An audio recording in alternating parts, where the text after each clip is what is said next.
No me pidas que te abandone, ni me prohíbas que te siga. Donde tú vayas, iré yo. Donde tú vivas, yo viviré. Tu pueblo será mi pueblo. Y tu Dios, mi Dios.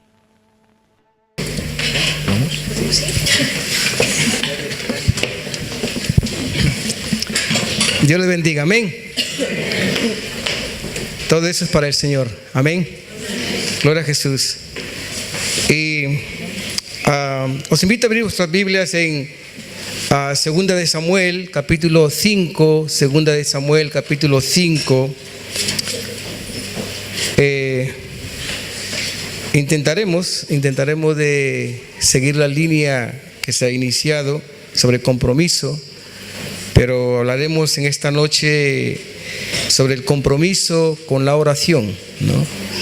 Y hablar sobre oración es un tema muy amplio, y cada uno lo enfoca de una manera. Cada maestrío tiene su librillo, pero quiero hablar sobre una historia que a mí siempre cuando la leo me edifica mucho con relación a la oración, con relación al compromiso con la oración. Segunda de Samuel, capítulo 5, a partir del versículo 17. Habla sobre cuando David derrota a los filisteos. Esta historia habla que David ya había sido convocado para ser el rey de todo Israel, y cuando él iba a tomar posición, los filisteos, que siempre estaban ahí como enemigos del pueblo de Dios, eran aquellos que siempre se levantaban para intimidar, en ese caso a David, para que David pueda ser intimidado y no pueda tomar posición en el reino. Y este texto más o menos nos habla de esto, ¿no? Entonces dice verso 17: cuando los filisteos oyeron que David había sido ungido rey de Israel, subieron todos para buscar a David. David lo supo y descendió a la fortaleza. Llegaron los filisteos y se desplegaron por el valle de Rafaín. Rafaín quiere decir el valle de los gigantes. Entonces consultó David a Jehová diciendo: Señor, iré contra los filisteos. Si yo voy, ¿los vas a entregar en mis manos? Y el Señor le respondió a David, le dijo: sube, va, porque ciertamente entregaré a los filisteos en tus manos. Llegó David a Baal Peracín, y ahí lo venció David, y dijo David: Jehová me abrió brecha entre mis enemigos como corrientes impetuosas. Por esto llamó el nombre de aquel lugar Baal Peracín. Los filisteos dejaron ahí sus ídolos. Cada vez que los filisteos, como pueblo de Israel, cuando iba a la guerra, el pueblo de Israel acostumbraba a llevar el arca de la alianza como símbolo de la presencia de Dios. Y cada vez que el ejército enemigo veía el arca de la alianza, del pacto, ellos se estremecían porque decían: no solamente viene Israel, sino viene el Dios de Israel con ellos. Y los filisteos, los enemigos, también iban con sus ídolos como amuletos, para que sus amuletos, sus ídolos, les ayudaran en la guerra. Entonces, cuando David derrotó a los filisteos huyeron y dejaron algo que era valioso para ellos, que eran los ídolos tipo amuletos. Y David, dejaron ahí sus ídolos, y David y sus hombres lo quemaron. Los filisteos vinieron otra vez y se desplegaron en el valle de Rafaín, y de esta vez David volvió a consultar al Señor, y el Señor le respondió. Él dijo: ¿subo o no subo de esta vez? Y el Señor le respondió: David, no subas, sino rodéalos y atácalos frente a las balsameras, y cuando oigas ruido como de marcha por las copas de las balsameras, entonces atacarás, porque Jehová saldrá delante de ti para derrotar el campamento de los filisteos. David lo hizo así como Jehová se lo había mandado, e hirió a los filisteos desde Geba hasta llegar a Gezer. Amén. Vamos a orar. Padre, gracias porque siempre tu palabra nos inspira, nos nortea nuestro rumbo, nuestra vida. Tu palabra es el ancla que nos cimenta en ti y en la vida. Señor, gracias por lo que hemos recibido hasta ahora, por los momentos tan agradables en la adoración. Gracias por habernos dado el privilegio de participar en los diezmos y las ofrendas. Gracias porque estamos aquí y venimos con deseo de escucharte, Señor, con deseo de que nortee nuestras vidas, con deseo de que nos orientes, que esclarezca nuestra vida, nuestro camino, nuestro andar, nuestro meditar, nuestro pensar. Que tú puedas nortear el rumbo que tienes para nosotros, Señor, porque a veces nos desviamos, a veces, Señor, nos despistamos en el día a día y tomamos otro rumbo que sin querer nos vemos que estamos en la dirección contraria, Señor. Y por eso que tu Espíritu Santo, como es tan personal, como es tan nuestro, Señor, que nos hable conforme a nuestra necesidad y que nuestros oídos puedan ser abiertos para entender lo que tienes para nosotros, en el nombre de Jesús. Amén. Teresa de Calcuta, le hicieron entre 3 o 4 entrevistas durante el tiempo que ella estuvo viviendo. Y yo no sé si fue en el año 89 o en el año 83 que un periodista de la revista Time de Estados Unidos le hizo una entrevista, y entre las preguntas que le hicieron a ella, le hicieron muchas preguntas, pero algo se relacionaba, yo creo que fue el año 89, algo que se relacionaba con la oración. Y estaban hablando y el periodista le dice a Teresa de Calcuta, le dice, y en cuanto a la oración, ¿qué tiene que decirme en cuanto a la oración? Y le responde, pues yo me remito a lo que dice Mateo 6:6, que entra en tu aposento, cierra tu puerta y órale en lo secreto a tu Padre, y tu Padre que te ve en lo secreto te recompensará en público. Órale a tu Padre en lo secreto, y tu Padre que te ve, tú le oras y el Padre ve. Y le dice, y tú entras en tu habitación, cierras la puerta, ¿y qué le dices? Ella dice, nada. ¿No le dices nada? No, no le digo nada. ¿Cómo que entras en tu habitación si estás hablando de oración y le dices que me dices que cierras la puerta y en lo secreto? Normalmente es que para que le hable, le digas algo a Dios que te ve, y tú me dices que no le dices nada. No, no le digo nada. ¿Y él qué hace? Escucha. O sea, tú no le dices nada y él escucha. Sí, sí. No le digo nada. Estoy en lo secreto, en mi cuarto de intimidad, y él me escucha. ¿Y él qué te dice? Nada. ¿No te dice nada? Tú entras en tu aposento, cierras la puerta, le oras en lo secreto, ¿no le dices nada? No. ¿Y él te escucha? Sí. ¿Y tú me dices que él no te dice nada? Sí, no me dice nada. ¿Y qué haces tú? Le escucho. Esto cuando leí esta historia y alguien me la compartió también hace años, entendí que lo que decía el Salmo Mateo 6:6, el Señor que te ve en lo secreto, yo le hablo en la intimidad y el Señor me ve en lo secreto. Yo creo que, yo pienso que tú eres como yo, y o sea, de alguna manera eres como yo, sujeto a problemas, a dificultades, sujeto a tentaciones, a despistes, a deslices. Y yo confieso que a veces cuando yo pienso en el Salmo 139, los últimos 2 versículos, que dice, examíname, oh Dios, y prueba mi corazón, y ve si hay en mí algún camino de perversidad, y guíame por el camino eterno. Cuando se habla de oración, se trata, como Teresa de Calcuta dijo, ¿no?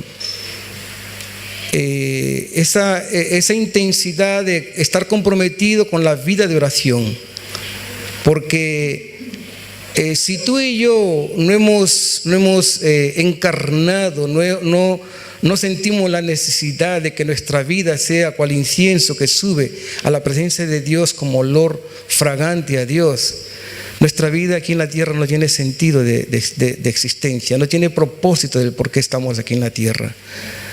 Porque para que nosotros podamos entender lo que es una vida de oración, una vida que nos lleva hacia el propósito de Dios, es necesario de estar convencido.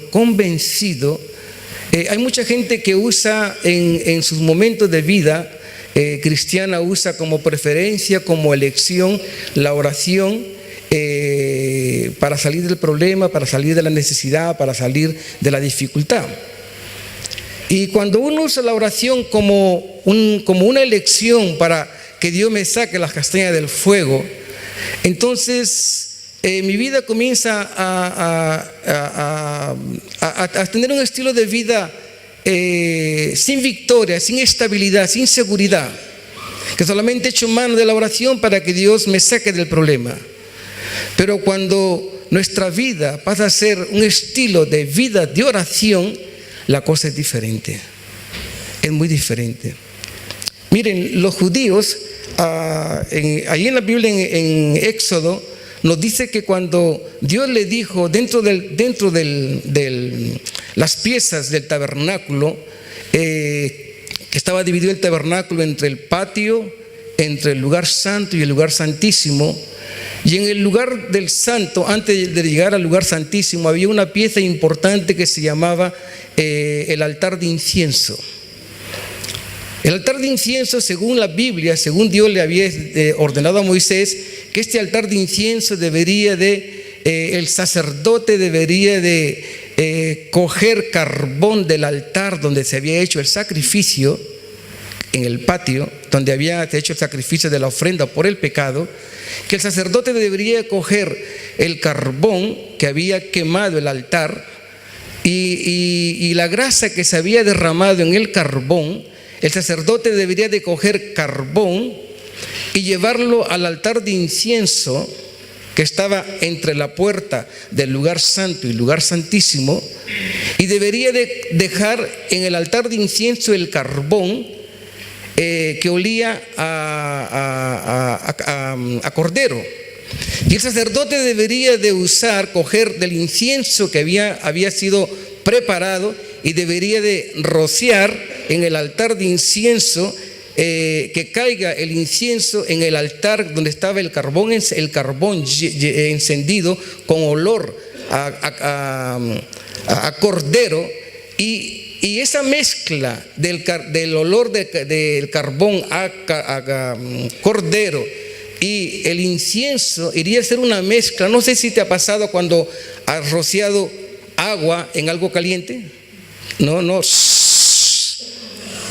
Entonces, más o menos la idea es esta, de que el sacerdote, habiendo colocado el carbón encendido en el lugar del altar de incienso y rociar el incienso, iría el ambiente del lugar santo donde el sacerdote ministraba, iría a ser impregnado de ese olor de fragancia que Dios había mandado a los sacerdotes a preparar, olor fragante, mezclado con el carbón que estaba mezclado con la sangre del cordero. Iría a salir un olor, y este olor iría a ser grato a Dios. Y el sacerdote, una vez que este olor saliese del altar de incienso, todo lo que estaba en el lugar del lugar santo, sus ropas, sus vestimentas irían a estar impregnadas de esta fragancia.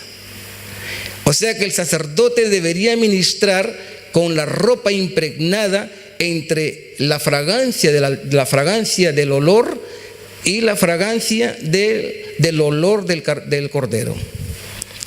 Y los judíos, conforme la Biblia dice que esto debería Dios dijo a Moisés que debería de hacerse por la mañana y al atardecer. Esto estaba tipificando el tipo de oración que el pueblo debería de hacer. El pueblo judío estaba convencido de que sus vidas estaban siendo impregnadas con este estilo de vida de oración que los iría a comprometer a serles fiel a Dios, que ellos estaban entendiendo que no sería posible servirle a Dios, los sacerdotes, no sería posible servirle a Dios sin este tipo de acto. Por eso David dice que sea mi oración olor fragante a ti. Entonces, volviendo a lo de Teresa de Calcuta, cuando Teresa de Calcuta dijo que no le decía nada a Dios y que Dios le escuchaba, ¿por qué? Porque una vida comprometida con Dios en la oración es una vida que le abre el corazón a Dios. No es necesario de palabras, no es necesario de contarle milongas a Dios, decirle quiero esto, quiero este otro. Es una vida que le abre el corazón. Por eso decía en el Salmo 139 que el salmista David decía: examíname, oh Dios, y prueba mi corazón y ve si hay en mí algún camino de perversidad y guíame por el camino eterno. Porque cuando vivimos una vida de oración, una vida comprometida de oración, es imposible que vivamos sin este espíritu. Yo decía, yo confieso, y yo no sé si tú eres como yo, pero creo que tú eres como yo, con las debilidades, con los problemas. Y cada vez que yo le digo a Dios, Dios, examina mi corazón, yo confieso que me da vergüenza, me da mucha vergüenza. Hasta tengo miedo de decirle a Dios, examina mi corazón, Señor. Porque cuando le decimos a Dios, examina mi corazón, ¿qué es lo que Dios puede encontrar en nuestro corazón? Las veces que estamos con el mando y no lo cambiamos. Las veces que nos metemos en internet y no pasamos. Las veces que conversamos. Hay pecados que me da vergüenza decirle a Dios, Dios, se cometió este pecado. A veces se me cae la cara de vergüenza de decirle a Dios, mira, hice esto, Señor, vi esto, Señor, que no debería haber visto. Cuando hablamos de compromiso, de oración, una vida comprometida con la oración, trata de esto, de que Dios nos examine en lo más profundo, en lo más recóndito, allá, ¿sabe? Allá en aquel rincón donde guardamos todas aquellas cosas que tú y yo sabemos que nos da vergüenza decirle a Dios. ¿Cuántos han sentido vergüenza después de algún pecado cometido? De decirle, Dios, perdóname por este pecado. Y decirle, hice esto. ¿Cuántos han sentido vergüenza? Yo he sentido vergüenza y siempre siento vergüenza. A veces uno le dice, Dios, tú sabes el pecado que he cometido. Tú sabes, tú conoces, Señor, tú conoces todo. Vivir una vida comprometida de oración es más o menos vivir en este estilo, en este sentimiento, en esta actitud, en esta atmósfera de que con Dios no hay nada oculto delante de nosotros. No hay nada oculto. Aquellas cosas por las cuales debemos de pedirle a Dios o decirle a Dios, porque muchas veces gastamos más tiempo diciéndole a Dios lo que Él tiene que hacer, de que nosotros abramos nuestro corazón a Dios y decirle, Dios, escúchame, escucha mi corazón. En mi corazón hay porquería, hay suciedad. En mi corazón hay hipocresía, hay falsedad. En mi corazón hay doblez, hay malas intenciones. En mi mente y en mi corazón hay pensamientos perversos, pensamientos inicuos. Mi vida no es aquella vida que tú piensas, Señor. No es aquella vida que los hermanos piensan, que de cara a la galería soy el hermano guay, el hermano que es respetado, que es considerado, que es estimado. Pero a Dios no le podemos engañar. No le podemos engañar. Y cuando hablamos de vida de compromiso, de oración, trata de esto. Trata de que Dios nos confronte. Por eso Teresa de Calcuta decía, no le digo nada. ¿Y Él qué hace? Escucha. ¿Por qué? Porque le abría su corazón. Tal vez no le decía con su boca, pero dejaba que su corazón le hablase a Dios. ¿Y qué te dice Dios? Nada. ¿Por qué? Porque Dios, así como nosotros le abrimos nuestro corazón a Dios, y Dios escucha lo que es nuestro corazón, Dios también abre su corazón para que tú y yo podamos escuchar lo que es en su corazón. ¿Y qué hay en el corazón de Dios? En el corazón de Dios no hay juicio. En el corazón de Dios no hay condenación.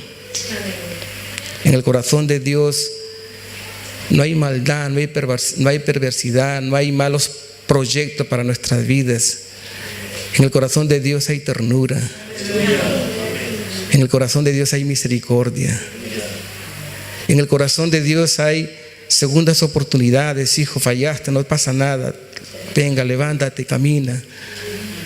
En el corazón de Dios hay benignidad, hay bondad.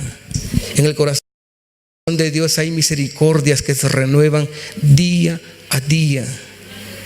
En el corazón de Dios hay 70 veces 7. En el corazón de Dios no hay, tú has pecado, tú eres falso, tú eres hipócrita. En el corazón de Dios no hay eso. En el corazón de Dios podemos encontrar lo más puro, lo más dulce, lo más precioso, lo más amigable, lo más tierno, lo más cariñoso. Por eso que a veces cuando estamos comprometidos en la oración, no se trata de decirle a Dios, Dios dame esto, Dios prospérame, Dios abre puertas para trabajo. Es bueno pedirle eso, pero cuando le abrimos el corazón de Dios vemos que nuestra necesidad es otra. Que el trabajo, que el alimento es secundario. Una vida comprometida con Dios es una vida que abre su corazón para Dios. Entonces, como decía, vamos a hablar al respecto de este texto de David. Cuando David derrota a los filisteos, David había sido ya ungido rey sobre Israel. Él necesitaba de posicionarse, de tomar, de poner todo en orden. Y los filisteos se enteran de esta acción e intentan de intimidar a David, de acobardarlo para que David no se posicione con relación al reinado, porque ellos sabían quién era David. Ellos sabían que David era el hombre que no se intimidaba ante cualquier dificultad. Ellos sabían que aunque David diese un paso equivocado, pero era un hombre decidido a hacer las cosas. Entonces ellos quisieron intimidarlo.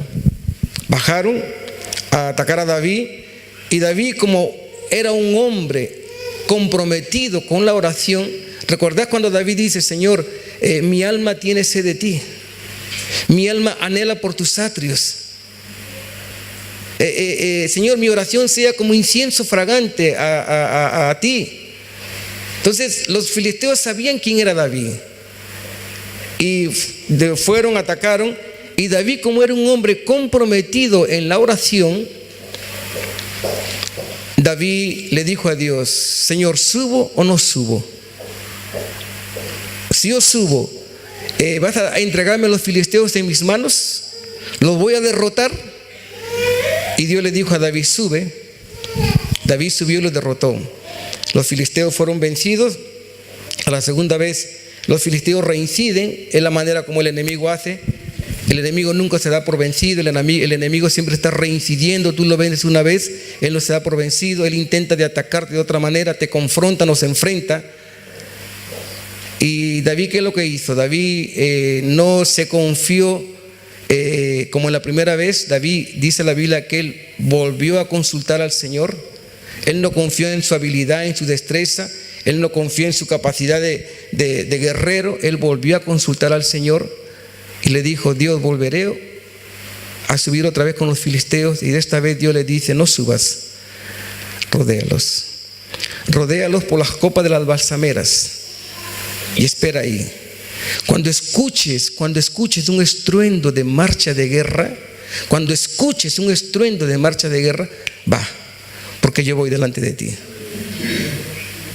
Cuando Dios le dice a David, va por las copas de las balsameras, por ejemplo, aquí en el Salmo 84, las copas de las balsameras, ¿qué eran las copas de las balsameras?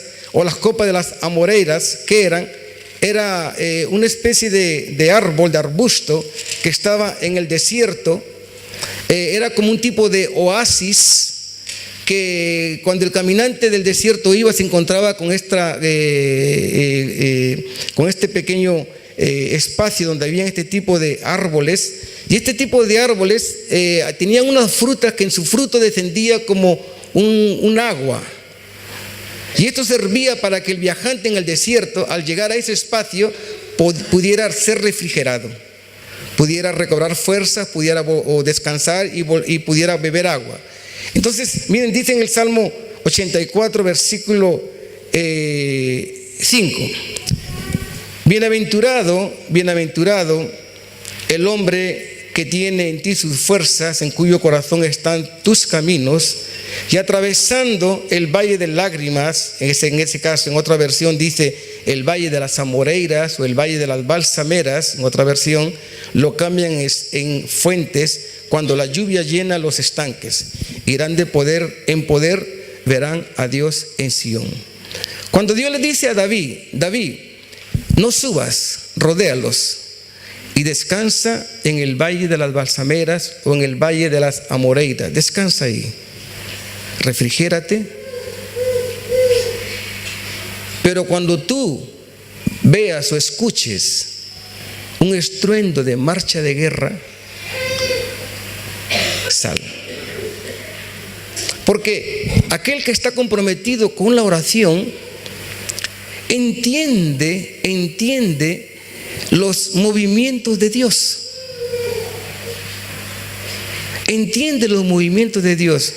Yo le decía a los hermanos de allí en Aspe el día domingo que estando en Perú siempre tengo costumbre de decirle a Dios: Dios, quiero que el año que viene, el año siguiente, quiero cumplir esta meta, este propósito. Pero estando en Perú no sabía qué decirle a Dios, no sabía, Señor, no tenía bien claro, el decirle a Dios: quiero el año 2016 llegar a esta meta. No tenía bien claro. Y lo único que le dije a Dios: Dios, mira, quiero que el año 2017 me pastorees más. Quiero sentirme pastoreado por ti. Y entonces, pensando en esto, yo decía, pero ¿qué le digo a la gente? Feliz año. Le digo feliz año, desearle un feliz año. ¿Qué le deseo en ese feliz año? Que tu vida sea prosperada, que tu vida alcance sus metas, que tu vida sea llena de éxito. ¿Qué le digo? ¿Qué le digo para el 2016? Y me viene en mi mente una palabra, ¿no? Decirle a los hermanos, a las personas, es una frase que tal vez no la conoces, una frase tal vez un poco rara, de decirle, mira, David, te deseo que el año 2016 tengas muchas epifanías. O decirle, Tamar, el año 2016 que tengas muchas epifanías.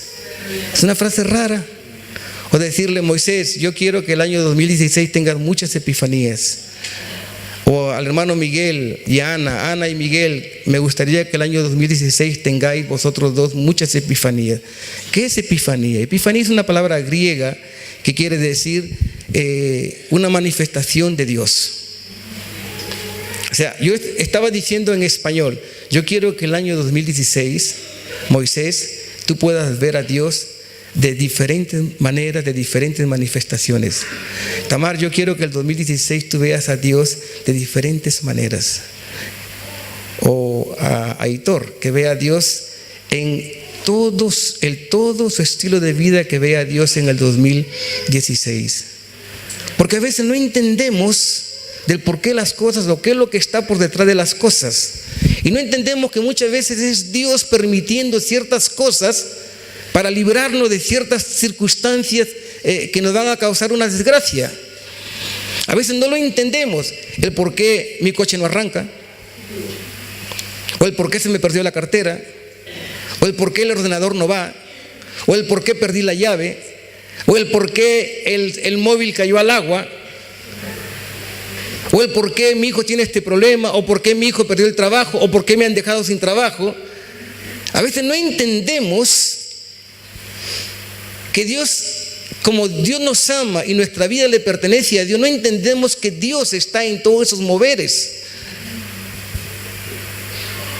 Por eso yo decía, yo te deseo y deseo para vosotros que en 2016 tengáis infinidad de epifanías con Dios, que podáis ver a Dios en todos los momentos, en todas las circunstancias de vuestra vida, que intentáis de entender qué es Dios. Si el Señor te pastorea, Él es el que está promoviendo ciertas circunstancias aparentemente para nosotros desagradables, pero para Dios es un bien a nuestro favor. Por eso que Dios le dice a David, ¿por qué? Porque David era un hombre comprometido con la oración. David había entendido que él podía, como guerrero, él podría subir con su ejército y poder derrotar a los filisteos, pero él dijo: no, mi vida es una vida de oración, yo estoy comprometido con el Dios de Israel, yo estoy comprometido con la oración, porque mi vida es un incienso grato a Dios. Entonces yo tengo que consultarle a Dios, a pesar muchas veces de él haberse equivocado. Por ejemplo, en Primera de Crónicas, capítulo 13, nos dice que David propuso en su corazón trasladar el arca a su casa. ¿Qué hizo David? La intención era buena, el propósito era santo, iba a traer gloria para Dios. Pero ¿qué hizo David? David consultó a los generales, consultó al pueblo, consultó a los sacerdotes, consultó a los levitas, y todo el pueblo en unanimidad dijo: sí, David, haz lo que está en tu corazón.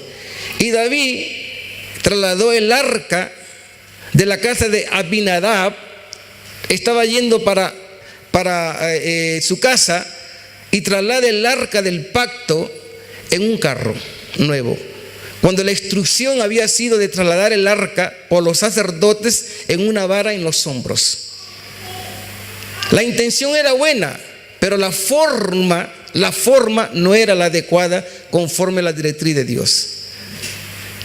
Y cuando Uza ve que el carro tropieza en una piedra y el arca se iba a caer, Uza extiende la mano y Dios mata a Uza, lo aniquila. Y David se entristece, aunque la intención era buena, aunque la vida de oración comprometida de él era agradable a Dios. Pero en esos lapsos humanos, en esos lapsos de alegría que mezclamos el propósito de Dios con nuestro deseo de nuestro corazón, a veces hacemos cosas equivocadas. Y David se equivocó, a pesar de estar comprometido con la oración. Y él dejó el arca del pacto en la casa de Obed-edom 3 meses. En el segundo intento, capítulo 14 de Primera de Crónicas, David dice: ahora consulta con las personas responsables, consulta con los sacerdotes y consulta con los levitas. Y llama a los levitas y a los sacerdotes para que ellos, conforme a la instrucción que Dios le había dado a Moisés de cómo debería ser transportada el arca, que debería ser llevada a la casa que David había preparado para el arca de Dios. Y David en esta manera consulta a las personas indicadas, que eran los sacerdotes y los levitas. Ya no conclama al pueblo, sino a las personas indicadas, sacerdotes y levitas, que eran los responsables de las cosas sagradas del templo. David se equivocó. Pero cuando nuestra vida está comprometida en la vida de oración, nos podemos equivocar, podemos tomar como dar por sentado algo que es de Dios y nos podemos equivocar. Y es lo que David hizo. Por eso David entendió en el texto que hemos leído de 2 de Samuel, David en esta parte, en la segunda oportunidad, él consulta otra vez a Dios. Y Dios lo manda a orar. Le dice: va a orar más, descansa ahí en la copa de las balsameras, refréscate y espera. Cuando tú veas un estruendo de marcha por las copas, entonces dice: cuando oigas ruido como de marcha por las copas de las balsameras, entonces sal, atácalos, porque yo estoy contigo. Y eso es lo que hace David. David vio. ¿Por qué? Porque su vida era un estilo de oración. Su vida estaba comprometida con la oración. Y cuando nuestra vida es en ese estilo, vamos a ver a Dios en todas las circunstancias. pero también vamos a ver al diablo en todas las circunstancias. Dallas Willard, un teólogo cristiano que ya falleció hace años, 2007, 2008, él dice así: no ores hasta que Dios escuche tu oración, porque Dios escucha la oración. Amén. ¿Recordás cuando Dios le dijo a Daniel, hombre muy amado, desde el día que dispusiste tu corazón? ¿Qué le dijo? Yo te escuché. O sea, Dios escucha la oración, pero otra cosa es que Dios no responda a lo que nos está escuchando. Dallas Willard dice así: cuando ores, no ores hasta que Dios te escuche, porque Dios escucha la oración. Ora hasta que tú escuches lo que Dios tiene que decirte con respecto a lo que estás orando. Cuando tú ores, o sea, dice, cuando ores, no ores hasta que Dios te escuche la oración, sino ora hasta que tú escuches lo que Dios quiere decirte con respecto a lo que tú estás pidiendo. Porque a veces le estamos pidiendo a Dios, le estamos diciendo: Dios, dame esto, dame este otro, dame aquí, dame allá, y Dios está queriéndonos hablar al respecto de mi petición. Y Dios tal vez quiere decirnos: hijo, lo que estás pidiendo no es para ahora. Lo que estás pidiendo, bueno, o lo que estás pidiendo te va a traer prejuicio. Lo que estás pidiendo te va a apartar de mis caminos. O lo que estás pidiendo va a hacer con que tú peques. O tal vez Dios puede decir, como David: no subas, no es el momento, espera, va ahora más. ¿Hasta cuándo? Hasta cuando tú escuches un estruendo de marcha de guerra. Dallas Willard decía esto: ora hasta que tú escuches, hasta que tú percibas dentro de ti qué es lo que Dios tiene que decirte al respecto de tu petición. Porque a veces le pedimos a Dios cosas que nos van a extender el reino de Dios, cosas que nos van a glorificar a Dios, cosas que no van a hacer con que Dios sea reconocido y conocido. Van a hacer cosas que nos van a traer problemas, nos van a complicar la vida. Por eso que cuando Dios le dice a David: David, no subas, de esta vez no subas, rodéalos. No quiero que ataques de manera frontal. Como Dios es el Dios de las estrategias. Por ejemplo, Pablo dice que nuestra lucha no es contra carne ni sangre, sino contra principados y potestades, contra los denominadores de este mundo tenebroso. O sea, muchas veces no es la lucha, no es: Dios, haz con que mi hermano me perdone, haz con que mi hermano se dé cuenta que me está haciendo daño. No es a veces eso. A veces Dios nos dice: deja de orar y tú camina la segunda milla. O Dios nos dice: deja de orar y tú va y abraza a tu hermano. Deja de orar. O Dios te dice: va y dile a tu hermano: hermano, dame un abrazo, te perdono. Porque de eso es lo que trata, de ver a Dios. De ver a Dios moviéndose en cada circunstancia de nuestra vida, hasta que escuchemos el estruendo de marcha de guerra. Porque la lucha no es contra mi hermano ni contra mi hermana, la lucha es contra principados y potestades, contra cosas que no vemos, contra cosas que están por detrás de las circunstancias. Por eso que la Biblia dice, por ejemplo, en Isaías 65:24, dice: antes que clamen, yo responderé. Mientras aún estén hablando, yo oiré, o yo les he oído. Entonces, ya concluyo con estos dos versículos. Por ejemplo, aquí en Isaías capítulo 62,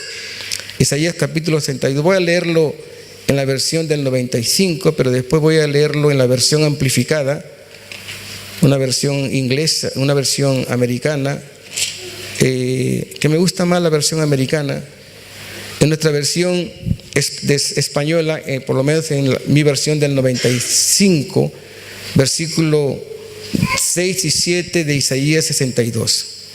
Dice: sobre tus muros, Jerusalén, he puesto guardas, y no callarán ni de día ni de noche. Los que os acordáis de Jehová, no descanséis ni le des tregua, hasta que restablezca Jerusalén y la ponga por alabanza de la tierra. Vuelvo a leer el texto. Sobre tus muros, Jerusalén, he puesto guardas, y no callarán ni de día ni de noche. Los que os acordáis de Jehová, no descanséis ni le deis tregua, hasta que restablezca Jerusalén y la ponga por alabanza de la tierra. En una versión amplificada, una versión inglesa, dice así: vos que sois sus siervos, y que por vuestras oraciones hacéis recordar a Dios sus promesas, no descanséis ni le des tregua a Dios hasta que la promesa se manifieste. Vuelvo a leer: vos que sois sus siervos, y que por vuestras oraciones hacéis recordar a Dios sus promesas, no descanséis ni le deis tregua a Dios hasta que la promesa se manifieste.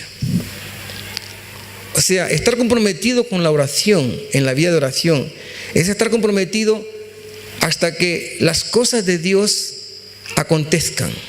De no abrir mano de esta arma, como dice el apóstol Pablo, que nuestras armas de nuestra milicia no son carnales, son poderosas en Dios para derrumbar fortalezas. Y la oración es una arma poderosa. En la vida de oración, Dios nos revela estrategias o nos revela de cómo atacar a Satanás, o nos revela los planes que Satanás tiene para contra la iglesia o para contra nuestras vidas.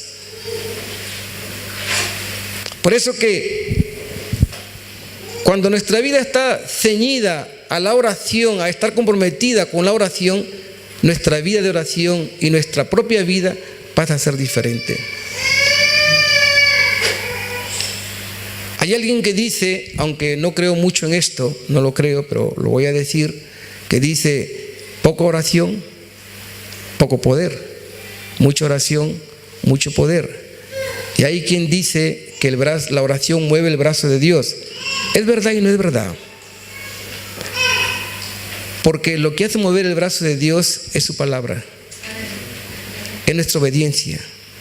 Pero sí, en la vida de oración, Dios nos va a hacer ver cosas que con los ojos naturales no podemos verlos. Por eso necesitamos estar comprometidos como iglesia en el 2016, estar comprometidos con la oración.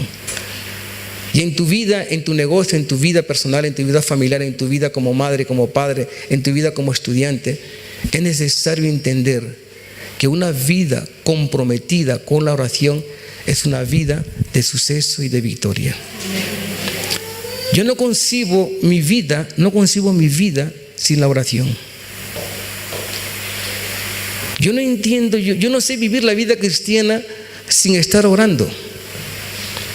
Por eso que Pablo dice: orar sin cesar. Cuando el judío fue llevado cautivo a Babilonia, en Babilonia ya no estaban las herramientas, ya no estaban las piezas del tabernáculo. En cuanto estaban en Jerusalén, el tabernáculo estaba ahí, el altar de incienso estaba ahí. Y el altar de incienso estaba tipificando las oraciones que subían a la presencia de Dios. Pero cuando ellos estaban en Jerusalén, en Babilonia, ya no estaban las piezas del tabernáculo.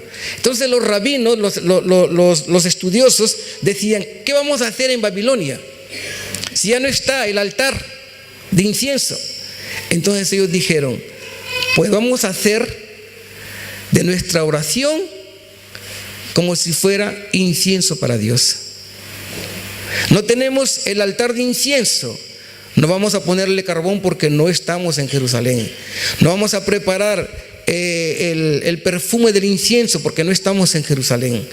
Pero vamos a hacer de nuestra vida una vida de incienso, de oración a Dios. Por eso que dice la Biblia que Daniel oraba 3 veces al día. Porque los judíos en Babilonia, como no podían orar en el templo, ellos oraban como si fuera el incienso que subía a la presencia de Dios. ¿Recordáis que en Apocalipsis dice que el ángel, Dios le dice al ángel que coja fuego del altar? Apocalipsis capítulo 8, coja fuego del altar y lo mezcle con el incienso, que son las oraciones de los santos. Era carbón encendido del altar, que lo metiera en el incensario y que cogiera incienso, que eran las oraciones de los santos. Nuestra oración es una oración que queda marcada para la eternidad. Aunque nosotros dejemos de existir, nuestra oración está registrada en el cielo. Y cuando Dios quiere, va a responder la oración como incienso a la tierra. Va a derramar incienso a la tierra. Qué respuesta de oración de los santos. Por eso yo te animo a que no he hecho esta manera de cómo se hace la oración, dice esto, la oración dice esto, no. Sino he intentado de compartir más o menos de cómo David entendió lo que era estar comprometido con la vida de oración. Porque así como David, mucha gente ha entendido que una vida de oración, una vida sin oración es una vida de derrota. Una vida sin oración es una vida sin estabilidad. Una vida sin oración es una vida de inseguridad. Una vida de oración, una vida sin oración es una vida que solamente uno subsiste, no existe, no vive. La vida de oración y estar comprometido con la oración y encarnar lo que es la vida de oración, nuestra vida pasa a tener otro sentido de vida. Por eso yo te animo de que hagas de tu vida una vida comprometida con la oración. ¿Cómo? En el coche, no hace falta que te arrodilles, si puedes arrodillarte. Por ejemplo, nosotros venimos los días jueves de 7 a 8. Tenemos la oportunidad de estar orando aquí un grupo de hermanos. Si queremos el avivamiento en esta iglesia y en Elche, tenemos que venir a orar como pueblo. Si queremos que Dios salve la gente en Aspe, tenemos una hora de oración en Aspe todos los jueves. O sea, la vida de oración como pueblo es la vida que va a traer éxito a la iglesia. Y si no estamos comprometidos con la vida de oración, es difícil que tú y yo salgamos conforme al propósito de Dios o alcancemos lo que Dios tiene para nuestra vida. Por eso te animo en esta noche a que hagas de tu vida un estilo de vida de oración comprometida con Dios. Y vas a ver que 2016, final de 2016, vas a ver que muchas cosas fueron alcanzadas por tu vida de oración. Yo decía, ¿quién sabe si al final de año vamos a tener 2 cultos en la iglesia? Si la iglesia ora, si la iglesia se compromete con la oración, muchas cosas cambiarán. La atmósfera será diferente. Tu vida será diferente. Tus problemas dejarán de ser problemas, serán oportunidades para orar. Amén. Vamos a orar. Curva tu cabeza, vamos a orar.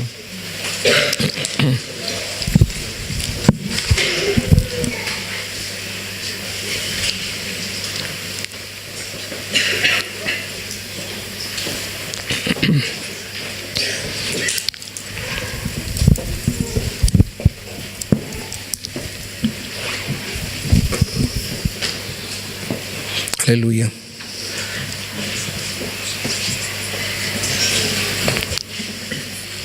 Quiero invitarte no a que hagas una promesa ni un voto a Dios, pero quiero invitarte a que dispongas tu corazón en esta noche.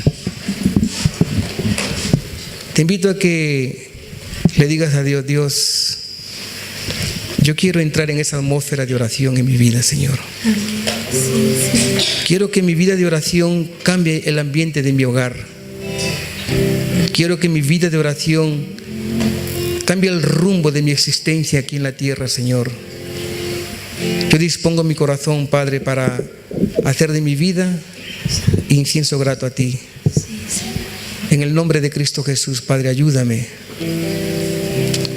Señor, ayúdame a no gastar tiempo ahí en la tele con el mando, a no gastar tiempo con el móvil, etiquetando cada 2x3 las cosas. Ayúdame, Señor, a gastar más tiempo contigo, Señor. A derramar mi corazón delante de tu presencia. Abrir mi corazón. Ayúdame, Señor, que mi estilo de vida de oración cambie la atmósfera de mi hogar, que cambie mi forma de pensar, que nuestra vida de oración como iglesia sea diferente, que los cultos sean diferentes, Padre, que haya manifestación de milagros, que haya manifestación de bautismo con Espíritu Santo, que haya manifestación de convencimiento de pecado, Señor. Que nuestros niños puedan ser bautizados con Espíritu Santo, Padre amado. En el nombre de Cristo Jesús, ayúdanos, Señor.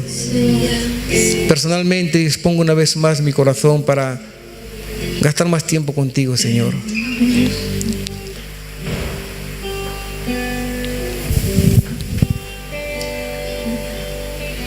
En el nombre de Cristo Jesús, Padre amado, te rogamos que seas gracioso para con nosotros y nos ayudes, Padre. En el nombre de Cristo Jesús. Amén. Amén. Aleluya.